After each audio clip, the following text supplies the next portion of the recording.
Shri Payadam Mohan Nambudri. Yes, that is. I am Malvika Mohan. Welcome to Walk with Me. Thank you, thank you. Thank you. ഭയങ്കര ഭംഗിയുള്ള സ്ഥലം കുറിച്ചിത്താനം. കുറിച്ചിത്താനമാണ്, കോട്ടയം ജില്ല. അതെ. അപ്പം I just wanted to start Pazhayadam എന്ന തറവാട് പേരാണ് അല്ലേ? അതെ, പഴയടം എന്നുള്ള തറവാടിന്റെ പേരാണ്. അതാണ് ഒരു ഇന്ന് ലോകമെമ്പാടും അറിയുന്ന ഒരു വളരെ വലിയ ബ്രാൻഡായി മാറിയത്. എങ്ങനെയാണ് പഴയടം എന്നുള്ള ആ പേര് വെക്കണം എന്ന് തോന്നിയത്? പഴയടം എന്നുള്ള നമ്മുടെ ഇല്ലത്തിന്റെ താമസിക്കുന്ന വീടിന്റെ പേരാണ് പഴയടം എന്നുള്ളത്. അപ്പോൾ അതിൽ തുടങ്ങി പഴയടം മോഹനൻ നമ്പൂതിരി എന്ന് അവിടെ ജനിച്ച ഒരാളെന്നുള്ള നിലയ്ക്ക് അങ്ങനെ അങ്ങ് പോയെന്നുള്ളത്. കാരണം ജസ്റ്റ് ആദ്യം നമ്മൾ ഇങ്ങനെ ഒരു എസ്റ്റാബ്ലിഷ് ആവുന്ന നമുക്കൊരു സങ്കല്പമൊന്നും ഇല്ലല്ലോ. പിന്നെ ഇപ്പോൾ അങ്ങനെയൊന്നും ധരിച്ചിരുന്നില്ല. പക്ഷേ പിന്നീട് എസ്റ്റാബ്ലിഷ് ആയപ്പോഴാണ് അത് ഒരു ബ്രാൻഡായി മാറുക എന്നുള്ളതാണ് സത്യം. അപ്പം നമ്മൾ ഇത് സ്വന്തമായിട്ട് ഒറ്റയ്ക്ക് ഇത് തുടങ്ങുന്നത് 2000 അല്ലല്ല, ഇത് 87-ലാണ് നമ്മൾ ശരിക്കും പാചകം തുടങ്ങിയതാണ്. 1987. അപ്പോൾ അത് അന്ന് ഞങ്ങളിവിടെ നിങ്ങൾ വന്ന വഴിക്ക് കണ്ടിട്ടുണ്ട്. ഇവിടെ അടുത്തൊരു അമ്പലമുണ്ട്, ശ്രീകൃഷ്ണ സ്വാമി ക്ഷേത്രം. കുറിച്ചിത്താനം പുത്തിരിക്കോട് ശ്രീകൃഷ്ണ സ്വാമി ക്ഷേത്രം എന്ന് പറയും. അവിടെ അമ്പലത്തിൽ വല്ലപ്പോഴൊക്കെ നാമം ജപിക്കാനായിട്ട് മാസത്തിലൊരിക്കൽ 50 പേരൊക്കെ വരും പരമാവധി. അവർക്ക് അവിടെ ഭക്ഷണം പാചകം ചെയ്ത് കൊടുക്കാൻ വേണ്ടി അവിടുത്തെ തൊടപ്പള്ളിയിൽ നിന്ന് തുടങ്ങിയതാണ് ഈ പാചകം. അവിടുത്തെ അന്ന് അമ്പലത്തിൽ പൂജാരിയെ സഹായിക്കാൻ വേണ്ടിയിട്ട് ചെന്നതായിരുന്നു. പിന്നീട് അതിൻ്റെ ബാലപാഠങ്ങൾ ശരിക്കും അവിടെ നിന്നായിരുന്നു. പക്ഷേ പിന്നെ ഇതാണ് നമ്മുടെ ഒരു ഫീൽഡ്. പാഷനായിട്ടില്ല, ജസ്റ്റ് ഇത് ജീവിക്കാൻ വേണ്ടിയിട്ട് വന്ന പാഷനായിട്ടൊന്നുമല്ല. അപ്പം ഇതാണ് നമ്മുടെ ഫീൽഡ് എന്ന് തിരിച്ചറിഞ്ഞപ്പോൾ പിന്നെ അപ്പോൾ അതിലേക്ക് കൂടുതൽ ഇറങ്ങി. പിന്നെ അതിൻ്റെ അത് കൂടുതൽ പ്രാക്ടീസ് എടുത്തു. ശരിക്കും അതിൻ്റെ ഒരു എക്സ്പോഷർ വന്നത് 2002-ലാണെന്ന് എനിക്ക് തോന്നുന്നു. തിരുവിതാംകൂർ കൊട്ടാരത്തിലേക്ക് നമ്മുടെ പത്മനാഭപുരം കായംകുളം കൊട്ടാരത്തിൽ നിന്ന് ഒരു ലേഖത്തമ്പുരാട്ടി എന്നൊരാൾ ദത്തെടുത്ത് പടിയേറ്റുന്ന ചടങ്ങുണ്ടായിരുന്നു. കൊട്ടാരത്തിലെ എക്സ്ക്ലൂസീവായിട്ടുള്ള ആൾക്കാർക്ക് പാചകം ചെയ്യാൻ വേണ്ടിയിട്ട് ജസ്റ്റ് ഒന്ന് പോയിരുന്നത് മാത്രം. പത്തനംതിട്ട ജില്ലയിലെ മലയാളപ്പുഴ ദേവി ക്ഷേത്രത്തിൽ ഒരു ശതകോടിയാർച്ചന നടന്നിരുന്നു. അന്ന് ശ്രീ CP നായർ നമ്മുടെ ചീഫ് സെക്രട്ടറി ആയിരുന്ന സമയത്തായിരുന്നു. അവിടെ വെച്ചിട്ട് കുറച്ച് ഇഷ്യൂസൊക്കെ ഉണ്ടായിട്ട് അതിടയ്ക്ക് നിർത്തി വയ്ക്കും. പിന്നെ അന്നത്തെ നമ്മുടെ ദേവസ്വം മന്ത്രിയാണ് ശ്രീ കാർത്തികേയൻ സാറ് വീണ്ടും ഇടപെട്ടിട്ട് വീണ്ടും തുടങ്ങാൻ തീരുമാനിക്കുകയും ഒക്കെ ചെയ്ത് കുറച്ച് വിവാദമായിട്ട് നടന്ന കാര്യങ്ങളായിരുന്നു.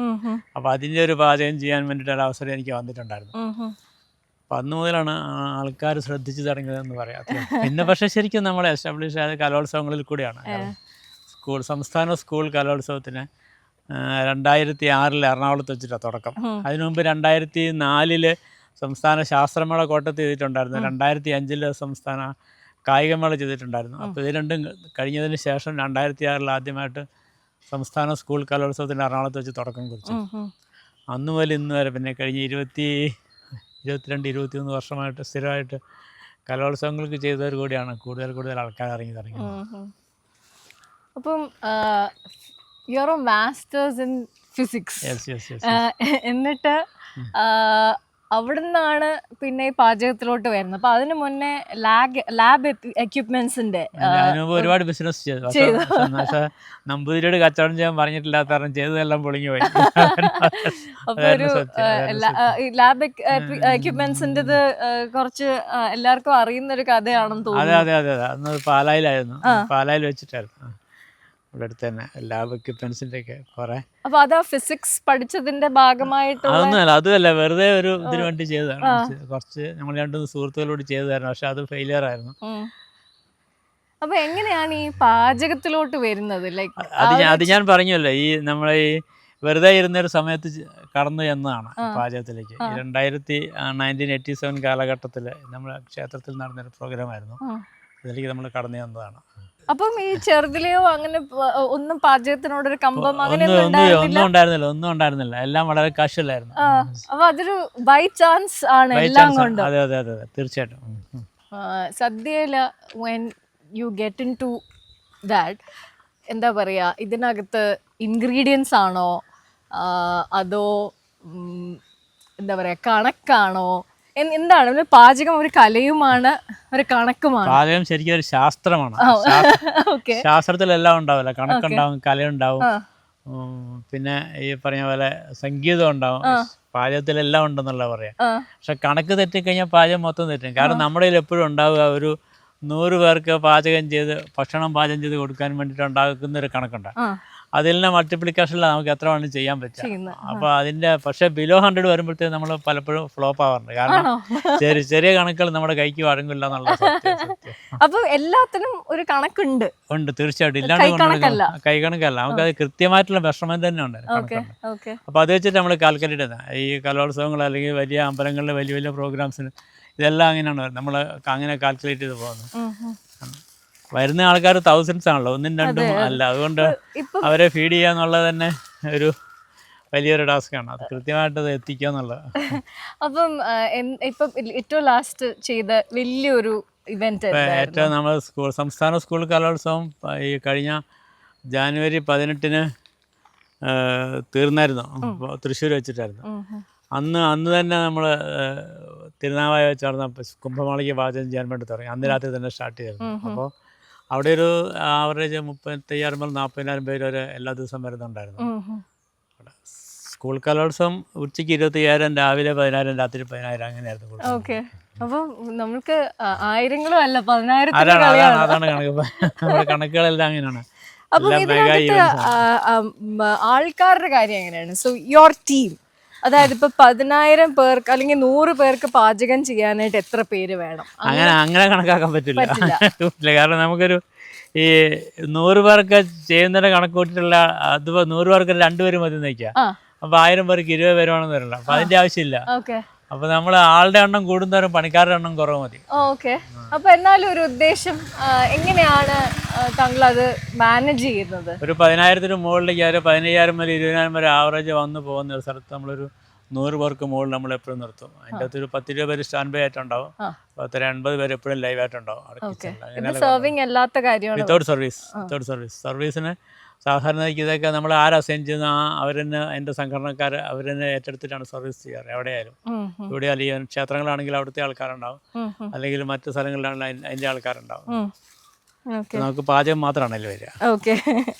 കല്യാണങ്ങൾക്ക് മാത്രമാണ് നമ്മൾ വിത്ത് സർവീസ് പോകുള്ളൂ. അവിടെ നമുക്ക് സർവീസിന് ആൾക്കാർ പോകാനുണ്ടാവും. അപ്പോൾ ഈ ശരിക്കും പറഞ്ഞാൽ കലോത്സവങ്ങളിലൂടെയാണ് നമ്പൂതിരി പേരെടുക്കുന്നത്. അതെ. അപ്പം ആൾക്കാരുടെ ഇടയ്ക്ക് അറിയപ്പെടുന്നതാണ്. കാരണം അത് ഒരുപാട് മീഡിയ ഹൈപ്പ് വരുന്ന സംഭവം. അപ്പം ഇന്നും മനസ്സിൽ പ്രിയപ്പെട്ടത് അതാണോ? അതാണെന്ന് വെച്ച് കഴിഞ്ഞാൽ അത് വരുമ്പോൾ ഒരു ഉത്സാഹം പ്രത്യേകമായിട്ട് തോന്നാറുണ്ട്. മറ്റതിനേക്കാൾ കൂടുതൽ എനർജി, ഇവിടെ ഒരു എനർജിയാണല്ലോ ഇതെല്ലാം ചെയ്യിക്കുന്നത്. അപ്പോൾ അതിൻ്റെ ഒരു മറ്റ് പ്രോഗ്രാംസിനേക്കാൾ കൂടുതൽ ഒരു എനർജിയിലൂടെ നമ്മൾ ബൂസ്റ്റപ്പ് ചെയ്യാറുണ്ട് ഓരോ കലോത്സവത്തും. സോ ആദ്യമായിട്ട് അമ്പലത്തിലാണ് ഇത് ചെയ്തത്? തുടക്കമാണ്. എത്ര പേരുടേതായിരുന്നു? അത് വെറും 50 പേരുടെ. 50 പേരുടെ. അന്ന് കുഞ്ഞു കണക്ക് കുഴപ്പമില്ല. അന്ന് തുടങ്ങണല്ലോ, പ്രശ്നമില്ലല്ലോ. നമ്മൾ ഇതിൻ്റെ അകത്ത് വലിയ വലിയ കണക്കുകൾ ചെയ്ത് ശീലിച്ച് വരുമ്പോഴാണല്ലോ ചെറുതിലേക്ക് നമുക്ക് ബുദ്ധിമുട്ടായിട്ട്. സോ എന്താണ് ഒരു ഇവന്റ് ഏറ്റെടുക്കുമ്പം അല്ലെങ്കിൽ അത് മുന്നോട്ട് കൊണ്ടുപോകാനുള്ള ഏറ്റവും വലിയ ചാലഞ്ച് എന്താണ്? ഒരുപാട് അതിന് ചലഞ്ച് നമ്മൾ നേരിടുന്ന ഒരുപാട് ഘടകങ്ങളുണ്ട്. ഒന്ന് വളരെ ഏറ്റവും ജെന്യുവനായിട്ടുള്ള റോ മെറ്റീരിയൽ കിട്ടുക എന്നുള്ളതാണ്. വെജിറ്റബിൾസ് പ്രൊവിഷൻസിന് വലിയ പ്രശ്നം വരുന്നില്ല. പിന്നെ നമുക്ക് നല്ല വെള്ളം കിട്ടുക, നല്ല സ്ഥലം കിട്ടുക, ഹൈജീനിക് ആയിട്ടുള്ള സ്പേസ് കിട്ടുക. സാധാരണ ഈ ഓഡിറ്റോറിയങ്ങളിലൊക്കെയാണ് പിന്നെ സ്ഥിരമായിട്ട് കൺസിസ്റ്റൻ്റ് ആയിട്ട് അവർക്കൊരു സംവിധാനമുണ്ട്. അവിടെ വലിയ പ്രശ്നമില്ല. നമ്മൾ മറ്റുള്ള സ്ഥലങ്ങളിൽ പോയി ചെയ്യുമ്പോൾ നമ്മൾ നമ്മുടെ സാധനങ്ങളൊക്കെ ആയിട്ട് പോകുമ്പോൾ ആ സ്ഥലത്ത് സ്ഥല സൗകര്യങ്ങളൊക്കെ നോക്കുക, പിന്നെ വെള്ളം നല്ലതാണോ നോക്കുക, അത് നമ്മൾ ടെസ്റ്റ് ചെയ്തിട്ട് അതിൻ്റെ റിസൾട്ട് എപ്പോഴും കയ്യിൽ വയ്ക്കുക. ഇത്തരം കാര്യങ്ങളെല്ലാം ശ്രദ്ധിച്ചിട്ടാണ് നമ്മൾ ഒരു വലിയ ഇവന്റിലേക്ക് പാചകം ചെയ്യാനായിട്ട് മാറുക. അപ്പം സാധാരണ ഒരു ഇവന്റിന് പോകുമ്പോൾ ഈ ടീമിന്റെ കൂടെ ഫുൾ വലിയൊരു പ്രോഗ്രാം ആണെങ്കിൽ ഫുൾ ടൈം ഉണ്ടാവും. അപ്പം അതിന്റെ വെസൽസും ഇതെല്ലാം നമ്മളിവിടുന്ന് ട്രാൻസ്പോർട്ട് ചെയ്യും, കൂടെ കൊണ്ടുപോകും. ഓക്കെ. പിന്നെ പ്രൈം മിനിസ്റ്റർ തുടങ്ങി പല സെലിബ്രിറ്റീസിനും ഭക്ഷണം ഉണ്ടാക്കി കൊടുക്കാൻ ഭാഗ്യമുണ്ടായവരാണ്. അതിൽ ഏറ്റവും നമുക്ക് അഭിമാനത്തോടെ പറയാൻ കഴിയുന്നത് നമ്മുടെ ഇന്ത്യൻ പ്രധാനമന്ത്രി ശ്രീ നരേന്ദ്രമോദിജിക്ക് ഭക്ഷണം പാചകം ചെയ്ത് കൊടുത്താണ്. 2017 BJPയുടെ നാഷണൽ കൗൺസിൽ കോഴിക്കോട് വെച്ച് നടക്കുന്ന സമയത്തായിരുന്നു.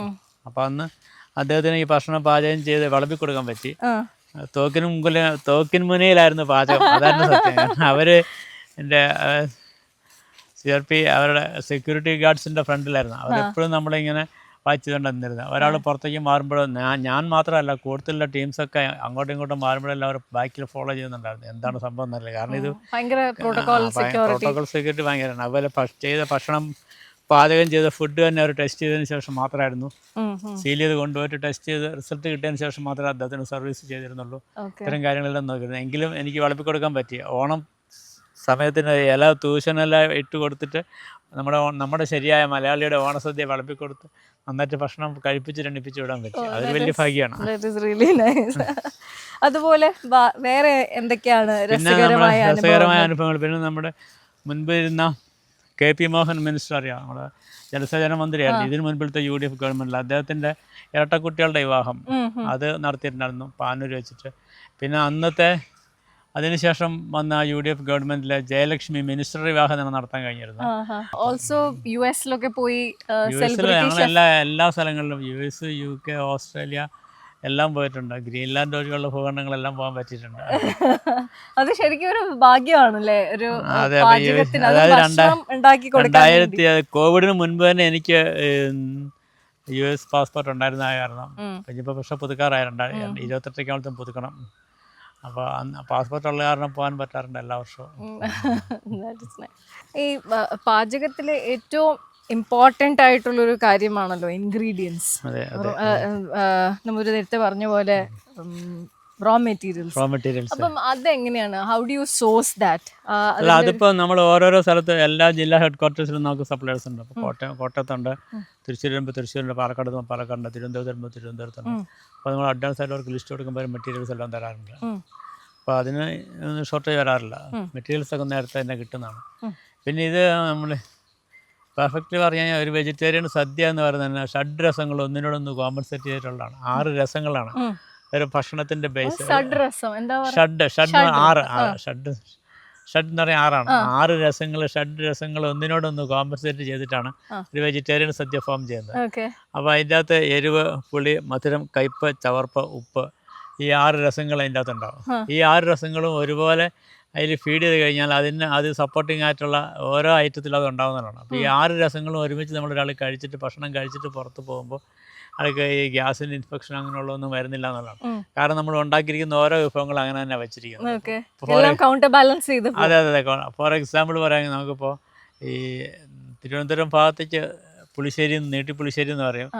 വടക്കൻ കേരളത്തിൽ രസകാളം എന്ന് പറയും, അല്ല കുറുക്കുകളെന്ന് പറയുന്നത്. അപ്പോൾ കുറുക്കുകളെന്ന് അതിൻ്റെയൊക്കെ പ്രശ്നം പുളി കൂടുതലായിരിക്കും. ആ പുളി കോമ്പൻസേറ്റ് ചെയ്യാൻ വേണ്ടിയിട്ടാണ് നമ്മളതിൽ ഓലൻ എന്ന വിഭവം വെച്ചിരിക്കുന്നത്.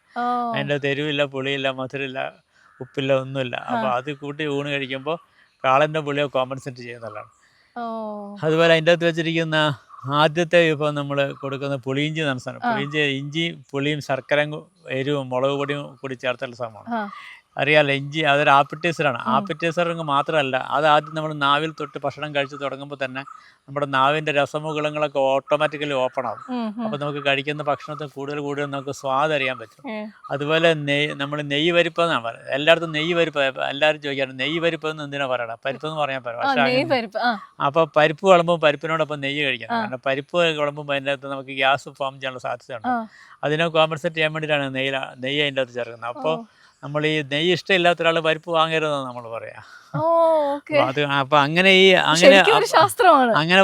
അങ്ങനെ പറയുമ്പോൾ നമ്മുടെ വെജിറ്റേറിയൻ സദ്യ എന്ന് പറയുന്നത് ശരിക്കും ശാസ്ത്രീയമായൊരു പ്രോഡക്റ്റാണ്. അത് മാത്രമല്ല, അതിന് കുറച്ച് ആയുർവേദിക് ബാക്കപ്പ് കൂടിയുണ്ട്. 3400 കലോറിയാണ് ഒരാൾക്ക് ഒരു ദിവസം വേണം കഴിച്ചു കൂട്ടാൻ. അയാളുടെ ഒരു ദിവസത്തെ കഴിച്ചു കൂട്ടാൻ പറ്റും. നമ്മൾ നോർമൽ സാധാരണ മിനിമം ക്വാണ്ടിറ്റി വെച്ചിട്ടുള്ള ഒരു ചെറിയൊരു സദ്യ കഴിച്ചു കഴിഞ്ഞാൽ നമുക്ക് 3000 കലോറി ഊർജ്ജം കിട്ടും.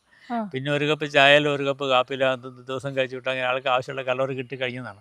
അപ്പോൾ നമുക്ക് ഇത്രയും ശാസ്ത്രീയമായിട്ടാണ് വെജിറ്റേറിയൻ സദ്യ ഡിഫൈൻ ചെയ്തിരിക്കുന്നതും നമ്മൾ ഉണ്ടാക്കുന്നതും നമ്മൾ വിളമ്പുന്നതും. അപ്പോൾ അതുകൊണ്ട് അത് അങ്ങനെ കഴിക്കേണ്ട, അത് ശരിക്കും ഔഷധമായിട്ടാണ് കഴിക്കേണ്ടത്. നമ്മൾ കഴിക്കുന്ന ഭക്ഷണം ഔഷധമായിട്ട് കഴിക്കണം എന്നാണ്. അങ്ങനെ കഴിക്കുകയാണെങ്കിൽ പിന്നീട് ഭക്ഷണം ഓവർ ആയതുകൊണ്ട് അല്ലെങ്കിൽ അങ്ങനെ എന്തെങ്കിലും ഭക്ഷണം കൊണ്ട് നമുക്ക് ഔഷധം കഴിക്കേണ്ടി വരില്ല.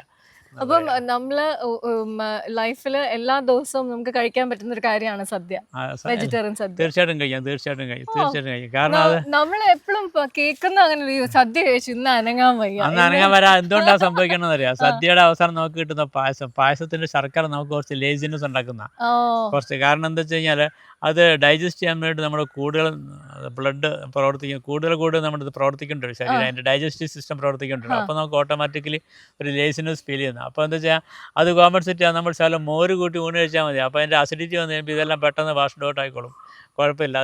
അത് കഴിക്കാതെ പകുതി ചോറെടുത്തുകൊണ്ടിട്ട് കുറേ പായസം കുടിച്ചിട്ട് എണീറ്റ് പോകുന്നവർക്ക് ഈ ഒരു മന്ദത ഫീൽ ചെയ്യുള്ളൂ.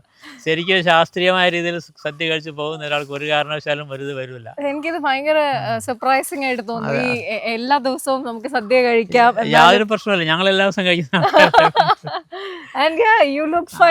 അതല്ല, അതിന്റെ കാരണം മിനിമം ക്വാണ്ടിറ്റിയാണ്. നമ്മൾ ഒരുപാട് സാധനം മേടിച്ച് കുറേ വലിച്ചേറി കഴിക്കുന്നതല്ല, അതിന്റെ മിനിമം ക്വാണ്ടിറ്റിയിൽ ഒരു ഇതിന് എല്ലാ വിഭവങ്ങളും നമുക്ക് കഴിക്കാവുന്നതാണ് വെജിറ്റേറിയൻ സദ്യക്കകത്ത്. അപ്പം നമ്മൾ സദ്യ പറഞ്ഞു, സദ്യ ഇസ് പാർട്ട് ഓഫ് പ്രോസ്പെരിറ്റി എന്ന് വേണമെങ്കിൽ പറയാം ഇന്നത്തെ നമ്മുടെ ലൈഫ് സ്റ്റൈലിന്. പക്ഷെ അങ്ങനെയല്ലേ ഇപ്പൊ സദ്യ പ്രോസ്പെരിറ്റി അല്ലേ, ഇപ്പൊ ഡെയിലി എല്ലാ ദിവസവും സദ്യ കഴിക്കുന്ന രീതിയിലേക്ക് നാട്ടിലുള്ള റെസ്റ്റോറൻറ്റ്സ് എല്ലാം തന്നെ മാറിയിട്ടുണ്ട്. എന്റെ റെസ്റ്റോറൻറ്റ്സ് അല്ല, എല്ലാ റെസ്റ്റോറൻറ്റ്സിലും കിട്ടും. എല്ലാ ദിവസവും സദ്യ കിട്ടുന്ന സ്ഥലങ്ങൾ ഇപ്പോൾ ധാരാളമുണ്ട്. മുൻപൊക്കെ ക്ഷാമകാലത്ത് ഒരു ദിവസം ഒരു സദ്യ കിട്ടുക തന്നെ വലിയൊരു ലക്ഷറി ആയിരുന്നു. ഇപ്പൊ ലക്ഷറി ആയിട്ട് മാറി, ഇറ്റ്സ് പാർട്ട് ഓഫ് ലൈഫായി മാറിക്കഴിഞ്ഞു സദ്യ എന്ന് പറഞ്ഞ സംഭവം. സോ എങ്ങനെയാണ് ഈ കേറ്ററിംഗിൽ നിന്ന് റെസ്റ്റോറൻറ്റ്സിലോട്ട് പോകാനുള്ള?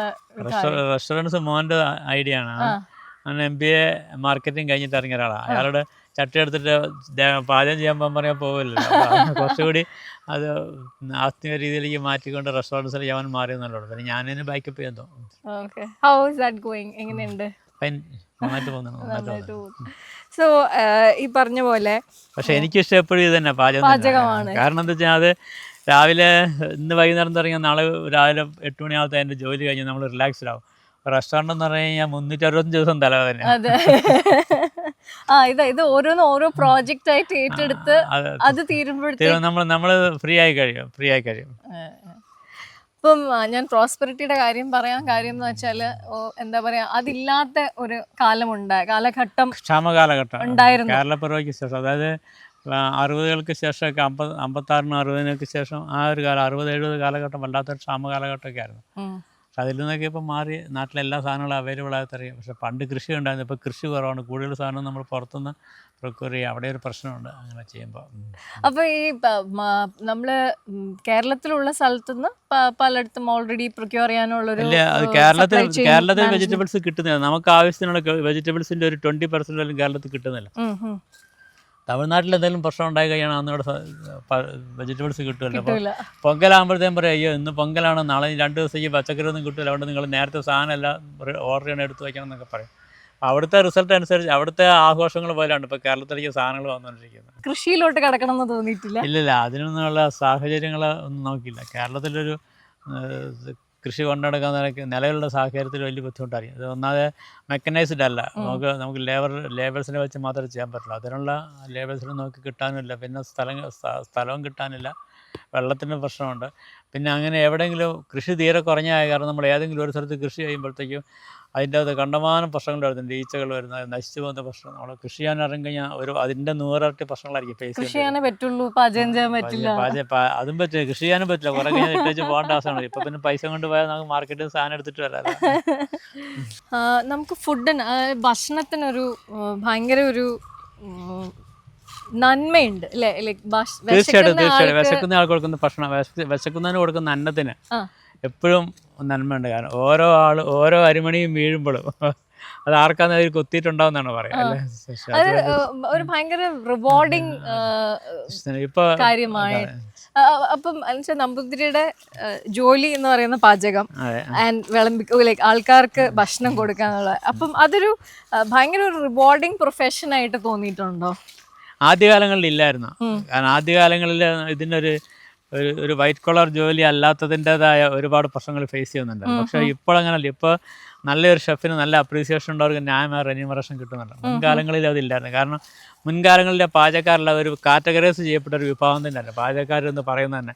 അവർ നിവൃത്തിയുണ്ട് നല്ല വസ്ത്രം ധരിക്കില്ല, ഏത് നേരം മുറുക്കി ചോപ്പിച്ച് നടക്കും, സമൂഹത്തിൻ്റെ ഏറ്റവും താഴെക്കടയിലുള്ള ഒരു സമൂഹം, ഒരു രീതിയിലുള്ള ആൾക്കാരായിട്ട് മാത്രമേ സമൂഹം അവരെ കണ്ടിട്ടുണ്ടായിരുന്നു. പക്ഷേ ഇപ്പോൾ അത് മാറി. ഇപ്പോൾ അവരും കുറച്ച് ഹൈജീനിക്കായിട്ട് നടക്കാൻ തുടങ്ങി, വളരെ വൃത്തിയായിട്ട് നടക്കാനും വളരെ വൃത്തിയായ സ്ഥലത്ത് പാചകം ചെയ്ത് വൃത്തിയായിട്ട് ഭക്ഷണം കൊടുക്കാവുന്ന ഒരുപാട് ഇൻസ്റ്റിറ്റ്യൂഷൻസ് കേരളത്തിലുണ്ട്. അപ്പോൾ അതിലേക്ക് ആൾക്കാർക്ക് ആകർഷണം വരികയും അതുകൊണ്ട് തന്നെ ഈ നല്ല പാചകക്കാർക്ക്, നല്ല ഷെഫ്മാർക്ക് നല്ല അപ്രീസിയേഷൻ വരും, അവർക്ക് അതനുസരിച്ചുള്ള റെന്യൂമറേഷൻ കിട്ടുകയും ചെയ്യുന്നുണ്ട്. തീർച്ചയായിട്ടും കിട്ടുന്നുണ്ട്. ഇതിപ്പോൾ ശരിക്കും വെജിറ്റബിൾസിൻ്റെ ഒരു വെജിറ്റേറിയൻ സദ്യയുടെ ഏറ്റവും എസെൻഷ്യൽ സാധനങ്ങളിൽ ഒന്നാണ് നാളികേരം. ഇപ്പം നമ്മൾ നിൽക്കുന്ന തന്നെയാണ്. ഇത് റബ്ബർ, ഇതൊരു തെങ്ങുന്തോട്ടായിരുന്നു. ഇവിടെ ഇപ്പോൾ കേരളത്തിലെ റബ്ബർ വിപ്ലവം വന്നു കഴിഞ്ഞപ്പോൾ തെങ്ങൊക്കെ മാറിയിട്ട് തെങ്ങിന് മുഴുവൻ കേടായി തുടങ്ങി. അപ്പോൾ എല്ലാവരും റബ്ബറിലേക്ക് മാറി. ഇത് ബാക്കിലേക്ക് നോക്കിയാലും അറിയാം, അതും റബ്ബർ തന്നെ. അപ്പോൾ നാളികേരം എന്നുള്ള സാധനം ഇപ്പോൾ ഒരു കിട്ടാക്കനിയായി മാറി. അത് തന്നെയാണ് വലിയൊരു പ്രശ്നമാണ്. അപ്പോൾ 1 കിലോ നാളികേരത്തിന് 90 രൂപ 80 രൂപ വിലയിലേക്ക് എത്തിക്കഴിഞ്ഞിരിക്കുന്നത്. അപ്പോൾ അത്രയും എക്സ്പെൻസീവ് ആയി സദ്യ. മുൻപ് അങ്ങനെയായിരുന്നല്ലോ. മുൻപ് നാളികേരമൊക്കെ ചോട്ടി വീണ് കിടന്നാൽ ആരും കൊണ്ടുപോകുന്നില്ലായിരുന്നു. ഇപ്പോൾ ഒരു നാളികേരം കണ്ടു കഴിഞ്ഞാൽ സ്വർണത്തിന്റെ വില ആൾക്കാരെടുത്തിട്ടുള്ളൂ. എനിക്ക് ഇനി ചോദിക്കാനുള്ളതൊരു വളരെ പേഴ്സണൽ ആയിട്ടൊരു കഥയാണ്. അയ്യോ, പ്രശ്നമാവോ? ഇല്ല, പ്രശ്നമൊന്നും ആവില്ല. അപ്പൊ ഞാനൊരു 4-5 വാക്കുകൾ പറയാം, അത് കൂട്ടിച്ചേർത്ത് നമ്പൂതിരി എന്നോടൊരു കഥ പറയും. ഒരു എന്താ പറയാ, പല കച്ചവടങ്ങളിലും കൈ തൊട്ട് നോക്കി പരാജയങ്ങൾ അനുഭവിച്ച് ജീവിതം മതിയായി നിൽക്കുന്ന ഒരു അവസ്ഥ. ഒരു പെട്ടിക്കട, അവിടെ ഒരു പറഞ്ഞു വരുന്നത് എംടിയുടെ 2ാം വഴുത്തിലേക്കാണ് നിങ്ങൾ ടച്ച് ചെയ്തിരുന്നത്. അത് ശരിക്കും ഒരു സ്ട്രൈക്കിംഗ് എക്സ്പീരിയൻസ് ആയിരുന്നു. കാരണം ഒരുപാട് ബിസിനസ്സിൽ ഫെയിലിയർ വന്ന് അന്ന് ആ കാലഘട്ടങ്ങളിൽ നമുക്ക് വേണ്ട രീതിക്കുള്ള ഒരു സപ്പോർട്ട് ചെയ്യാനോ അല്ലെങ്കിൽ ഉപദേശങ്ങൾ തരാനോ ഒരാൾക്കാരില്ലാത്ത ഒരു സാഹചര്യത്തിൽ നമ്മൾ ഒറ്റയ്ക്ക് ഫൈറ്റ് ചെയ്യാനോ അല്ല ഒറ്റയ്ക്ക് പ്രത്യേകിച്ച് ആരുടെയും അഭിപ്രായങ്ങളൊന്നും ചോദിക്കാതെ നമ്മൾ ഇറങ്ങി ചാടി പുറപ്പെട്ട് ഒത്തിരി പ്രശ്നങ്ങളിൽ ചെന്ന് പെട്ടായിരുന്നു. അപ്പോൾ ആ ഒരു സമയത്താണ് നമുക്ക് ലൈഫ് നിന്ന് മാറുന്നതിനെ കുറിച്ച് ചിന്തിച്ചത്. അപ്പോൾ അങ്ങനെ ഒരു ദിവസം ഇറങ്ങുന്ന സമയത്താണ് ഈ 2ാം വഴം കാണുന്നത്, വെട്ടിക്കട കാണുന്നു, അവിടെ കലാകൗമുദി ആഴ്ചപ്പതിപ്പിൽ എംടിയുടെ 2ാം വഴം തുടങ്ങുന്നതെന്ന് കാണുന്നതൊക്കെ. അന്ന് വായന വല്ലാത്തൊരു ക്രേസല്ല. അന്ന് മാത്രമല്ല, അന്ന് ഇന്ന് എപ്പോഴും അങ്ങനെ വായിക്കാൻ കിട്ടുന്ന അവസരങ്ങളൊന്നും വിടാറില്ല. പരമാവധി ബുക്ക് കളക്ട് ചെയ്യാൻ ശ്രമിക്കാറുണ്ട്. അപ്പോൾ എംടി എൻ്റെ ഒരു ആരാധനാ കഥാപാത്രം തന്നെ ആയിരുന്നു. അങ്ങനെ ഇത് ഈ 2ാം വഴം വായിച്ചത് ഒരുപാട് സാമ്പത്തിക പ്രശ്നങ്ങൾ നിൽക്കുന്ന സമയത്താണ്. തുടക്കത്തിലാണ് ഈ 2ാം വഴം തുടങ്ങുന്നത്. അപ്പോൾ അതിൻ്റെ ആദ്യത്തെ എപ്പിസോഡ് വായിച്ചപ്പോൾ തന്നെ ഇത് തികച്ചും ഡിസ്റ്റിങ്റ്റീവ് ആയിട്ടൊരു സാധനമായിട്ട് എനിക്ക് തോന്നിയിട്ടുണ്ട്. അപ്പോൾ ഇത് കംപ്ലീറ്റ് വായിച്ച് തീർത്തില്ലെങ്കിൽ നമ്മുടെ ജീവിതം നഷ്ടപ്പെടും എന്ന് 100% ഉറപ്പാക്കി കഴിഞ്ഞപ്പോൾ 52 ആഴ്ച കൊണ്ട് തീർന്ന 2ാം വഴം 52 ആഴ്ചയും ഓരോ വെള്ളിയാഴ്ചയും കാത്തിരുന്ന് വായിച്ച് തീർത്തപ്പോഴേക്ക് ഏതാണ്ട് 1 കൊല്ലം കടന്നുപോയി. അപ്പം ഞാൻ ഫേസ് ചെയ്യുന്ന ക്രൂഷ്യലായിട്ടുള്ള ഒരുപാട് പ്രശ്നങ്ങൾ ഓവർകം ചെയ്യാൻ കഴിയും. പിന്നീട് ലൈഫ് നോർമൽ സ്റ്റൈലിലേക്ക് മാറി തുടങ്ങി. അപ്പോൾ ഇതൊരു പുസ്തകം ഒരാളെ എങ്ങനെ ജീവിതത്തിലേക്ക് തിരിച്ചു കൊണ്ടുവരും എന്നുള്ളതിൻ്റെ ഒരു ഉത്തമ ഉദാഹരണമാണ്. ഞാൻ പറഞ്ഞ ഒരു വല്ലാത്തൊരു എന്താ പറയുക, മാനസികമായിട്ട് ഒരുപാട് നമുക്ക് ഡിപ്രഷൻ ഉണ്ടാകുന്ന സമയങ്ങളിൽ അല്ലെങ്കിൽ എന്തെങ്കിലും നമുക്ക് പെട്ടെന്ന് ഉണ്ടാകാവുന്ന ഫീലിങ്ങിൽ നിന്ന് ഒരാൾ ഒന്നിരിക്കും ചാടരുന്ന പറഞ്ഞു. ഒന്നല്ല 2 3 ആലോചിച്ചാലും നമുക്ക് എല്ലാത്തിനും സൊല്യൂഷൻ കണ്ടെത്താൻ പറ്റും. Wait for the time. കാലം വായിക്കാത്ത വൂണ്ടുകളൊന്നും ഇല്ല എന്നുള്ളതാണ്. അത് തിരിച്ചറിയാൻ കുറച്ച് ബുദ്ധിമുട്ടാണ്. പക്ഷെ നമ്മൾ കുറച്ച് സ്ട്രെയിൻ ചെയ്യേണ്ടി വരും. എന്നാലും തീർച്ചയായിട്ടും ഒരു ഭാഗം 2015 കോഴിക്കോട് ജില്ലാ കലോത്സവത്തിലെ കോഴിക്കോട് വെച്ച് നടന്ന സംസ്ഥാന സ്കൂൾ കലോത്സവത്തിലാണ് അദ്ദേഹത്തിനെ നേരിട്ട് വീട്ടിൽ പോയി കാണുന്നതും അദ്ദേഹത്തിന് വേണ്ടി കഥകളൊക്കെ ഞാൻ പറയുകയും ചെയ്യുന്നു. അങ്ങനെ അപ്പോൾ ഇതിൻ്റെ അകത്ത് ഒരുപാട് അദ്ദേഹത്തിന് ആകർഷണമാവുകയും എന്നോട് ഒരുപാട് സംസാരിക്കുകയും ചെയ്തിട്ട് അവസാനം ഞാൻ എൻ്റെ അടുക്കളയിലേക്ക് ക്ഷണിച്ചിട്ടുണ്ടായിരുന്നു. അപ്പോൾ അടുക്കളയിൽ വന്ന് ഭക്ഷണം കഴിച്ച 2ാം വഴത്തിൻ്റെ ഒരു അദ്ദേഹത്തിൻ്റെ സ്വന്തം കൈപ്പിടയിൽ ഒപ്പിട്ട ഒരു ഡീലക്സ് കോപ്പി എൻ്റെ തരുകയും ചെയ്തു. അതിപ്പോഴും ഒരു നിധി വരെ സൂക്ഷിച്ചിട്ടുണ്ട്. എന്താ പറയുക, ജീവിതത്തിലോട്ട് തിരിച്ചു പിടിച്ചു കയറ്റിയ ഒരു കൈ പോലെയാണ്. അതെ. പിന്നീട് അദ്ദേഹത്തിന് നവതി ആഘോഷങ്ങളുടെ ഇടയ്ക്ക് ഇവിടെ വെച്ചിട്ട് തിരൂർ തുഞ്ചൻ പറമ്പിൽ വെച്ചിട്ടും പോയി കണ്ടിട്ടുണ്ടായിരുന്നു. അന്നും കുറെ പുസ്തകങ്ങൾ എൻ്റെ തന്നു കിട്ടും. അതെല്ലാം ഇവിടെ ഇരിപ്പുണ്ട് നമ്മുടെ. അപ്പം എംടി സാറിനോട് അത് പറഞ്ഞപ്പോൾ ഉണ്ടായിരുന്ന അദ്ദേഹത്തിന്റെ റിയാക്ഷൻ എന്തായിരുന്നു? അദ്ദേഹത്തിന്റെ റിയാക്ഷൻ അദ്ദേഹത്തിന് എന്താ പറയേണ്ടതെന്ന് അറിയില്ലായിരുന്നു. കാരണം ഇങ്ങനൊരു എപ്പിസോഡ് ഈ ഒരു കഥയിലുണ്ടെന്നുള്ള അറിയുന്നില്ലല്ലോ. മാത്രമല്ല അദ്ദേഹം കഴിഞ്ഞ് പിന്നെ വേറെ 1-2 പുസ്തകത്തിൽ അതിനെക്കുറിച്ച് അദ്ദേഹം തന്നെ എഴുതിയൊരു പുസ്തകത്തിൽ ഇതിനെക്കുറിച്ച് സൂചിപ്പിച്ചിട്ടുണ്ട്. കാലം കാലാതീതം എന്ന് പറഞ്ഞൊരു ബുക്കിൽ എംടി തന്നെ അതിനെക്കുറിച്ച് പറയുന്നുണ്ട്. ഈ സംഭവത്തെക്കുറിച്ച് പ്രത്യേകിച്ച് എൻ്റെ പരാമർശിക്കുന്നുണ്ടായിരുന്നു. എന്താണ് പഴയിടം എന്ന ബ്രാൻഡിന്റെ ഭാവി എന്തായിട്ടാണ് സാർ കാണുന്നത് ഒരു നെക്സ്റ്റ് 5 years അല്ലെങ്കിൽ 10 yearsലത്തേക്ക്? അങ്ങനെയൊന്നും കാൽക്കുലേറ്റ് ചെയ്ത് നോക്കിയിട്ടൊന്നുമില്ല. എങ്കിലും ഇതിങ്ങനെയാണ് സാമാന്യം നല്ല രീതിക്ക് മുൻപോട്ട് കൊണ്ടുപോകണം എന്ന് തന്നെയാണ് ആഗ്രഹം. ഈ ഒരു പേര് നിലനിർത്തിക്കൊണ്ടുള്ള നല്ല ഭക്ഷണം ഏറ്റവും ചുരുങ്ങിയ ചിലവിൽ എല്ലാ ആൾക്കാരിലും എത്തിക്കുക എന്നുള്ളൊരു അതൊരു ചലഞ്ചാണ്. അത് ഏറ്റെടുത്തുകൊണ്ട് തന്നെ നമ്മൾ ചെയ്യാൻ ശ്രമിക്കുക എന്നുള്ളതാണ് അത് ചെയ്യാനുള്ളത്. വേറൊന്നും ചെയ്യാനില്ല. ഭക്ഷണമില്ലാതെ ഒരാൾ നിൽക്കരുത്. ഭക്ഷണമില്ല എന്ന് പറഞ്ഞു കഴിഞ്ഞാൽ നമ്മളിതുപോലെ ഒരുപാട് എല്ലാ മാസങ്ങളിലും കുറേ സ്ഥലങ്ങളിൽ നമ്മൾ ഭക്ഷണം എത്തിക്കുന്നുണ്ട് പല ദിക്കുകളിലായിട്ട്. ഭക്ഷണം എന്നുള്ള ജീവവായാണ് മനുഷ്യൻ്റെ, അത് ഇല്ലായെങ്കിൽ പറ്റില്ലല്ലോ. ഓൾസോ ഈ കുക്കിംഗ് അല്ലെങ്കിൽ ഒരു ഷെഫ് ആവണം, അല്ലെങ്കിൽ ഒരു റെസ്റ്റോറൻറ്റർ ആവണം, അല്ലെങ്കിൽ കേറ്ററിങ്ങിലോട്ട് വരണം എന്നാഗ്രഹമുള്ള ഒരു യങ് ജനറേഷനോട് എന്താണ് പറയാനുള്ളത്? നല്ലോണം സ്ട്രെയിൻ എടുക്കേണ്ടി വരും. കാരണം ഇത് വളരെ ഡെഡിക്കേറ്റഡ് ആയിട്ട് ചെയ്യേണ്ട ഒരു കാര്യമാണ്. ഒരുപാട് തിരിച്ചടികൾ തുടക്കത്തിൽ ആർക്കും ഇത് ഒരിക്കലൊന്നും കയറി വരാനോ അല്ലെങ്കിൽ എസ്റ്റാബ്ലിഷ് ചെയ്യപ്പെടാനോ കഴിയുമെന്ന് തോന്നുന്നില്ല. പക്ഷെ തുടക്കം വളരെ സ്ലോയിൽ തുടങ്ങി വളരെ നല്ല ഭക്ഷണം കൊടുത്ത ആൾക്കാരുടെ ഇത് ഓറലായിട്ടാണ് ഇതിൻ്റെ അത് നമ്മുടെ ഇത് പോകുന്നത്. ഒരാൾ കഴിച്ചിട്ട് 4 ആളോട് പറയാം അത് നല്ല ഫുഡ് കേട്ടോ, അതായിരിക്കും ഏറ്റവും നല്ല പരസ്യം. അങ്ങനെ ആൾക്കാരെ കൊണ്ട് പറയിപ്പിച്ച് നല്ല ഭക്ഷണം കൊടുത്ത് അവരുടെ ഫീഡ്ബാക്ക് തിരിച്ചറിഞ്ഞിട്ട് നമ്മൾ അപ്ഡേറ്റ് ചെയ്യപ്പെടേണ്ട ഏതെങ്കിലും ഭാഗങ്ങളുണ്ടെങ്കിൽ അത് അപ്ഡേറ്റ് ചെയ്യപ്പെടുകയും അങ്ങനെ വളരെ ഗ്രാജുവലായിട്ട് ഡെവലപ്പ് ചെയ്ത് കൊണ്ടുവരികയും ചെയ്യുക. കുറേ പൈസ ആദ്യം തന്നെ മുടക്കി പെട്ടെന്നങ്ങ് ആവാമെന്ന് നോക്കിയാൽ അത് ആരെക്കൊണ്ടും പറ്റുന്നൊരു കാര്യമില്ല. കാരണം അങ്ങനെയുള്ള സമയങ്ങളിലൊക്കെ ഇൻവെസ്റ്റ്മെൻറ്റ് പ്രശ്നങ്ങളുണ്ടാവാം, തിരിച്ചടികളുണ്ടാവാം. കാലങ്ങളായിട്ട് പിടിച്ചു നിന്നിട്ട് തന്നെയാണ്. ഒന്നാമത് തന്നെ ഈ സമൂഹം എപ്പോഴും അവരുടെ മനസ്സ് മാറിക്കൊണ്ടിരിക്കും സമൂഹത്തിന്. അപ്പോൾ അവരുടെ ട്രെൻഡ് അനുസരിച്ചിട്ട് മാറുന്നതിനനുസരിച്ചിട്ടാണ് നമ്മൾ അവരോടൊപ്പം നിൽക്കുന്നതെന്ന് അവർക്ക് ബോധ്യമായാൽ മാത്രമേ നമുക്ക് ഓർഡേഴ്സ് ഫ്യൂച്ചറായിട്ട് കിട്ടുള്ളൂ. അപ്പോൾ അതുകൊണ്ട് വളരെ പേഷ്യൻ്റായിട്ട് നമ്മൾ ആ സമയത്തിന് വേണ്ടി കാത്തിരിക്കേണ്ടി വരും. അത് കാത്തിരുന്ന് കഴിഞ്ഞാൽ ഏതൊരാൾക്കും ഇതിൻ്റെ അകത്ത് വിജയിക്കാൻ പറ്റുന്നുള്ളതിനാണ് എൻ്റെ വിശ്വാസം. ഇപ്പോഴത്തെ ഒരു ഡിജിറ്റൽ കാലഘട്ടത്തിൽ ലൈക്ക് സ്വിഗ്ഗി, സൊമാറ്റോ പോലത്തെ ഓപ്ഷൻസ് ഉള്ള ഒരു കാലഘട്ടത്തിൽ എന്താ പറയുക, ഭക്ഷണം ഒരു it's not a necessity anymore അല്ലേ? അതൊരു എന്താണ് അതിനെ പറ്റിയുള്ളൊരു കാഴ്ചപ്പാട്? ഭക്ഷണം ഇപ്പോൾ സ്വിഗ്ഗിയിലും സൊമാറ്റോയിലും ഭക്ഷണം ഓർഡർ ചെയ്താൽ പോലും, കാരണം പക്ഷേ വെജിറ്റേറിയൻ ഭക്ഷണത്തിന് ഒരു പ്രശ്നമുണ്ട്, അതിന് ലൈഫ് ടൈം കുറവാണ്. 3 hours ആണ് കിട്ടുക പാചകം ചെയ്ത് കഴിഞ്ഞാൽ. അപ്പോൾ അതിനുള്ളിൽ ഡെലിവറി ചെയ്താൽ അതിനുള്ളിൽ ആ പാചകം ചെയ്തിട്ട് ആ പറയുന്ന സമയത്തിനുള്ളിൽ കസ്റ്റമറുടെ കയ്യിൽ കിട്ടാവുന്ന രീതിക്കുള്ള ഓർഡേഴ്സ് നമുക്ക് കൊടുക്കാൻ പറ്റുള്ളൂ. സ്വിഗ്ഗി സൊമാറ്റോ വഴിയൊക്കെ മാർക്കറ്റ് ചെയ്യുന്നതുകൊണ്ട് കുഴപ്പമൊന്നുമില്ല, ആൾക്കാർ വാങ്ങിക്കൊണ്ടിരിക്കും. പക്ഷേ അങ്ങനെ കൊടുക്കുമ്പോൾ നമ്മൾ ആ ടൈം അതിൻ്റെ നോക്കിയിട്ട് വേണം ചെയ്യാൻ. എപ്പോഴും പാചകം ചെയ്ത സാധനം എപ്പോഴും ഇന്ന സമയത്ത് തീർന്നാണോ അതൊക്കെ ചോദിച്ച് മനസ്സിലാക്കിയതിന് ശേഷം, അല്ല നമുക്ക് ഉണ്ടാക്കി വെച്ച ഭക്ഷണത്തിനെക്കുറിച്ച് നമുക്ക് നല്ല ബോധ്യം ഉണ്ടാവുള്ളൂ ഇന്ന സമയത്ത് തീർന്നാണ്, ഇനി അതിന് ലൈഫ് കുറവാണ്, അപ്പോൾ കൊടുത്തയക്കാൻ പാടില്ല. അത്തരം കാര്യങ്ങളൊക്കെ വളരെ കൃത്യമായിട്ടുള്ള ഫോളോ അപ്പ് ഉണ്ടായാൽ മാത്രമേ അങ്ങനെ കൊടുക്കാൻ പറ്റുള്ളൂ. താങ്ക് യു സോ മച്ച് എൻ്റെ കൂടെ ഇത്രയും സമയം സ്പെൻഡ് ചെയ്തതിന്. Thanks for being on walk with me. Okay, thank you.